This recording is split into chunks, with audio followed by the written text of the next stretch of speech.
বাচ্চার মুখে গল্প আনতে চাইলে জিজ্ঞেস করুন 10টি প্রশ্ন।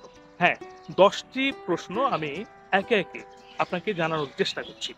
স্কুল থেকে ফিরেই বাচ্চার মুখে চোখ রাখেন বেশিরভাগ মা। ব্যাগ নামানোর আগেই একটা প্রশ্ন আসে, আজ দিনটা কেমন কাটলো? প্রশ্নে মায়ের আদর থাকলেও ক্লান্ত শিশুটির কাছে সেটি হয়ে দাঁড়ায় একঘেয়ে এক পরীক্ষা। বেশিরভাগ সময় উত্তর হয় সংক্ষিপ্ত, ভালো, ঠিকঠাক, যেমন ছিল, ইত্যাদি ইত্যাদি। আসলে বাচ্চার সঙ্গে যোগাযোগ তৈরির সবচেয়ে ভালো সময়টা হলো ওর স্কুল ফেরার মুহূর্ত। কিন্তু সেই সুযোগটা একটু সৃজনশীল ভাবে কাজে লাগানো যায় না? একটু একঘেয়ে প্রশ্ন বাদ দিয়ে যদি ভিন্নভাবে জানতে চাওয়া যায়, তবে হয়তো বাচ্চার মুখ থেকে গল্পটা আপনি নিজেই টেনে বের করতে পারবেন। চলুন দেখে নেই এমন 10টি সহজ বন্ধুসুলভ প্রশ্ন যা আপনার শিশুকে খোলামেলা কথা বলতে উৎসাহ দেবে। 1, আজকে স্কুলে কি মজার কিছু হয়েছে? হাস্যকর কিছু? কারো মজার কোনো ভুল? এই প্রশ্নে বাচ্চা নিজের মতো করে গল্প বলতে পারে। 2, নতুন কিছু শিখেছো আজ? পাঠ্য বইয়ের বাইরেও ছোট কিছু শেখা হতে পারে, একটা শব্দ, একটা নিয়ম, একটা অভিজ্ঞতা ইত্যাদি। এরপর 3, স্কুলের টয়লেটটা কেমন? পরিষ্কার থাকে তো?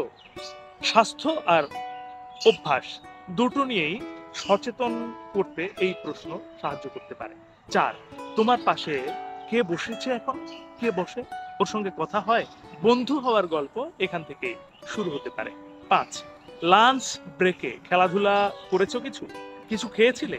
শরীর চর্চা আর সামাজিকতা এই দুটোই উঠে আসতে পারে এই প্রশ্নের উত্তরে।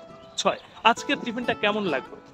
খাবার নিয়ে খোলামেলা কথা বললে পুষ্টি বিষয়ে সচেতন করা, বাচ্চাকে সচেতন করা খুব সহজ হয়ে যায়। 7, বন্ধু হয়েছে কি কেউ? ওর নাম কি?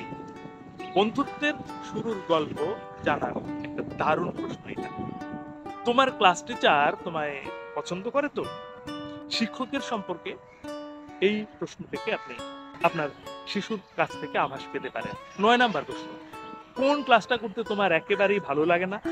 এই প্রশ্নে বাচ্চা নিজের অসুবিধার কথা বলতে উৎসাহিত হবে। ওকে জোর করে ওর মুখ থেকে কোনো সমস্যার কথা বের করতে হবে না। 10 নাম্বার প্রশ্ন, তোমরা কি গান করো আজকাল? স্কুলের সংস্কৃতি আর পরিবেশ বোঝা যায় এই প্রশ্নে।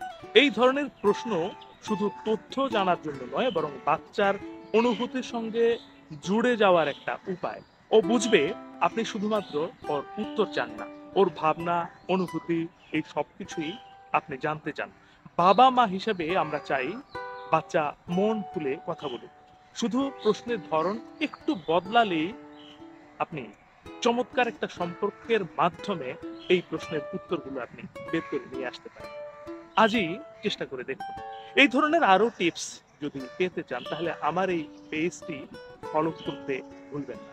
আপনার একটি শেয়ার অনেক অভিভাবককে সচেতন করে তুলতে পারে, তাই শেয়ার করবেন। আজ শেষ করছি, তার আগে একটি কথা প্রতিবারের মতো মনে করিয়ে দিতে চাই, এই পৃথিবী তাকেই সম্মান দেয় যে ইউনিক কিছু করতে পারে।